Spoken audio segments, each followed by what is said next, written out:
Guys, magandang araw. Pakita ko sa inyo yung ginagawa namin dito sa shop ngayon. Marami kaming pasyente dito. Mga company cars lang naman to lahat. Bali itong isang Tony sa Navara 2016 model, sariwang sariwa. May problema siya na misfiring yung number 4. Nang pinag-scan namin, lumalabas yung P0304 na code, which is misfiring number 4. Nag-check namin yung ignition coil, yung spark plug, tapos yung injector. Lahat naman gumagana, kaya binaklasan namin yung makina.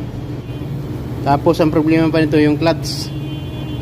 Ibig sabihin siguro nito, tinatakbo nila kahit misfiring na, hanggang sa naubusan na rin ang clutch, saka dinala dito sa workshop.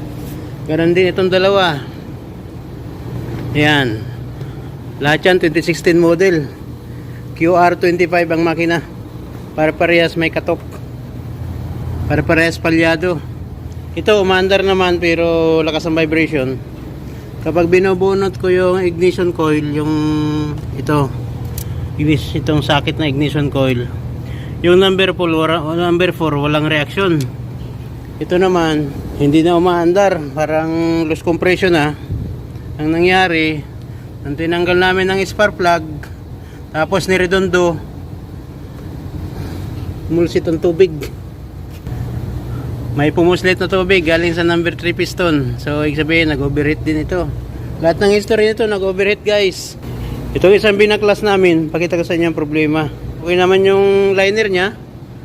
Okay pa naman yung mga liner. Okay pa rin yung piston. Medyo yung piston ring lang, masyado ng maraming carbon, nag-stuck na yung ibang piston ring. Hindi ko maipapakita kasi nabaklas na namin. Bali piston ring ang papalitan dito. Tapos yung balbula.